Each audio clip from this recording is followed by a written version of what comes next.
Jitter का जो hydraulic pump होता है वो बहुत नीचे होता है। देखो ये होता है यहाँ पर, दिखाओ ये वाला हिस्सा, यहाँ पर रुक गया, यहाँ पर रुक गया, ऐसे बहुत ही अच्छे तरीके से गियर लगते हैं और ये कॉलर कटने से बच जाता है। तो इसमें क्या होता है कि इसमें दोनों जगह अलग अलग मोबिल ऑयल डलता है।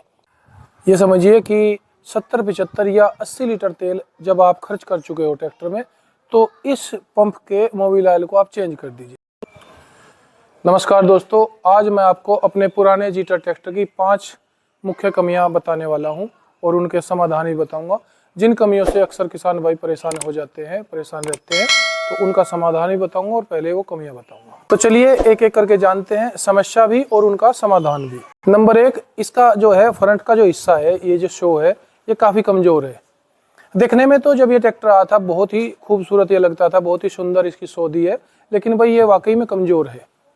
अगर ज़रा सी भी टक्कर हो जाए तो ये हिस्सा सामने का टूट जाता है और किसान को काफ़ी नुकसान हो जाता है। तो भाई इसके समाधान के लिए ट्रैक्टर के अगले हिस्से के सामने एक मजबूत बम्पर लगवा लेना चाहिए। बम्पर के लिए इसमें साइड में ये कंपनी ने भी इसमें होल दे रखे हैं, तो आप यहाँ पर लगाकर और एक सुंदर दिखने वाला और मजबूत सामने एक बम्पर लगा लीजिए, तो जो टक्कर लगे तो उससे सामने का फ्रंट का हिस्सा ट्रैक्टर का बच जाए। ये इसका समाधान है। तो भाई अब मैं बताता हूँ इसकी दूसरी समस्या। दूसरी समस्या क्या है कि देखो ये जो ट्रैक्टर के स्पैंडल है ये काफ़ी लंबे हैं और इनका लंबा होना फ़ायदा भी है और नुकसान भी है। फ़ायदा तो ये है कि आप ट्रैक्टर को ऊंचा भी कर सकते हैं और नीचा भी कर सकते हैं, लेकिन समस्या ये आती है कि जब कभी बैरिंग आपके पहिए के ख़राब हो जाए या सही समय पर ग्रीस न किया जाए या ढीले हो जाए तो और पहिया निकल जाए, बाहर की ओर निकल जाए, तो भागते समय ट्रैक्टर जब दौड़ रहा हो सड़क पर और पहिया निकल जाए तो ये पूरा ज़मीन में धंस जाता है और धंसने पर स्पैंडल भी टूट सकता है और भी दुर्घटना हो सकती है ट्रैक्टर में। तो ये एक बड़ी समस्या है। तो भाई इसके समाधान की तरफ चलते हैं। तो इसका समाधान ये है, ट्रैक्टर में जो है पहिए का इसका जो है ग्रीस करते रहे इसमें, और इसको समय समय पर खोलकर चेक करते रहे, और अगर बैरिंग में कोई दिक्कत हो तो बैरिंग बदल दे, वरना समय समय पर इसमें ग्रीस करते रहे। ये इसका समाधान है ताकि कोई रिस्क न रहे। तो भाई अब बताता हूँ मैं इसकी तीसरी समस्या ट्रैक्टर की। तीसरी समस्या दोस्तों इसके गियर लीवर में आती है। तो आइए मैं दिखाता हूँ आपको क्या समस्या आती है। ये गियर लीवर ढीला हो जाता है। देखिए इसका तो ठीक है, तो ये गियर लीवर ढीला हो जाता है और ढीला होने पर ये यहाँ से थोड़ा आगे आ जाता है और ये वाला जो कॉलर है ये कट जाता है, और कई ट्रैक्टरों को आपने देखा भी होगा कि नीचे तक ये कट जाता है और गियर लगाने में भी दिक्कत आती है। कई बार आप गियर कोई लगा रहे हैं और लग जाता है कोई और, गियर फंस भी जाता है। तो उसकी समस्या कहाँ पर आती है, देखिए ये समस्या देखो आती है यहाँ पर, आप देख रहे हैं ये जो नीचे का जो हिस्सा जो मैं आपको दिखा रहा हूँ, ये वाला हिस्सा, ये हिस्सा जो नीचे लगता है तो ये ढीला हो जाता है।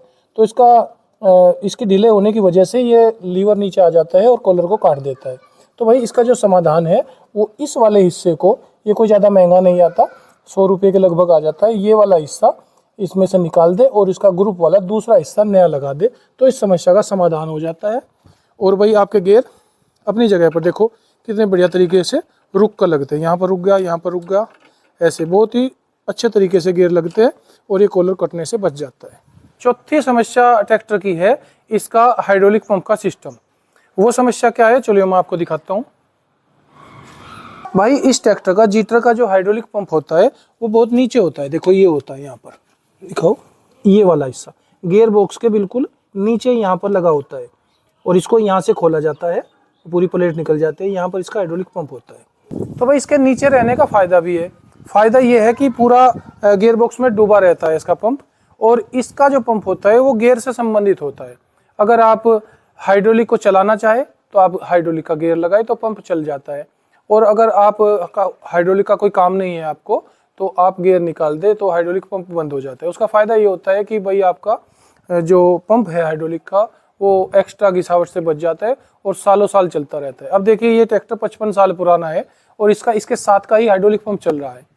तो भाई लेकिन समस्या क्या आती है कि जब पुराना ट्रैक्टर हो जाता है, 15-20 साल हो जाते हैं, तो क्या होता है कि जो आपका गियर ऑयल होता है, गियर बक्से में जो तेल होता है भरा हुआ, वो ख़राब हो जाता है, और कई बार इसका जो अंदर फिल्टर है वो भी चौंक हो जाता है।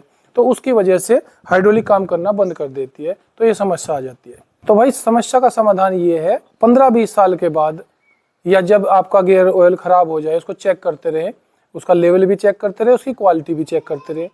जो लंबा टाइम हो जाए तो आप गियर ऑयल को बदल दे, नया गियर ऑयल डाल दे, तो ये समस्या नहीं आती। और दूसरा, इसका जो नीचे की प्लेट है उसको खोलकर बाहर रख ले और अंदर का जो फिल्टर है उसको साफ कर दे, या अगर खराब हो रहा है तो उस फिल्टर को नया डाल दे, तो इस समस्या का समाधान हो जाता है। भाई समस्याएं भी है तो उनका समाधान भी है ट्रैक्टर के साथ। तो भाई अब आती है इसकी पांचवी समस्या। तो भाई जो पांचवी समस्या है वो आती है भाई ट्रैक्टर के डीजल पंप में।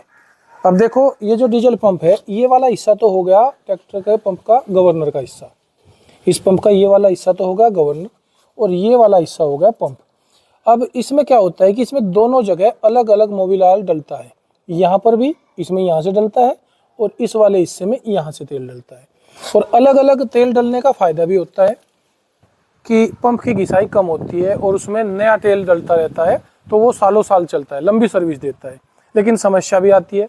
समस्या ये आती है कि कई बार किसान भाई तेल डालना भूल जाते हैं, तेल का लेवल चेक करना भूल जाते हैं, काम के बोझ की वजह से या अन्य कारणों से, लापरवाही भी हो सकती है उसका कारण, तो तेल डालना भूल जाते हैं, तो जो पंप है उसमें घिसाई शुरू हो जाती है, उसके बेरिंग भी घिस जाते हैं, उसके जो नाजुक पार्ट है वो घिस जाते हैं, तो पंप की समस्या ही आ जाती है। तो भाई इसका समाधान ये है कि सीधा सीधा फार्मूला है। ये इसका डीजल टैंक है, 35 लीटर का डीजल टैंक है। एक अंदाज कर लीजिए या देख लीजिए कि जब आपके 2 डीजल टैंक खाली हो जाए, 2 बार टंकी आपकी भर जाए और खाली हो जाए, इतना तेल खर्च हो जाए ट्रैक्टर में, तो इसके पंप में आप तेल डाल दीजिए। यहाँ से देखो, इस वाले बोल्ट को खोलकर यहाँ से तेल डाल दीजिए, और जितना इसमें ज़रूरत होगी वो आ जाएगा, बाकी तेल यहाँ से निकल जाएगा इस नली के माध्यम से। और भाई ये हो गया आपका गवर्नर। इस बोल्ट को खोलकर, और ये वाला इसका पैमाना है, इस बोल्ट को खोलकर यहाँ से तेल डाले, जब इससे निकलने लगे तो इस बोल्ट को लगा दे और तेल डालना बंद कर दे, तो इसका लेवल पूरा हो जाता है।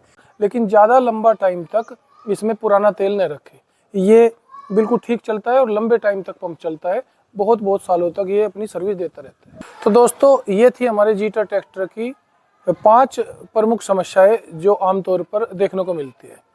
तो भाई पुराना ट्रैक्टर है, खराब नहीं होता, ज़रूरत होती है उचित देखभाल की। अगर आप उचित देखभाल रखें ट्रैक्टर की, सही टाइम पर तेल डालते रहें, पंप में पहियों में ग्रीस करते रहें, जहाँ जहाँ ऑयलिंग की ज़रूरत होती है वो करते रहें, तो जीटर ट्रैक्टर लंबे टाइम तक सर्विस देता है। ये 1972 मॉडल है, कुछ 1970 मॉडल भी है जो अब तक चल रहे हैं। बात होती है कि देख रेख की, अगर आप सही देख रेख रखें तो लंबे टाइम तक चलते रहते हैं।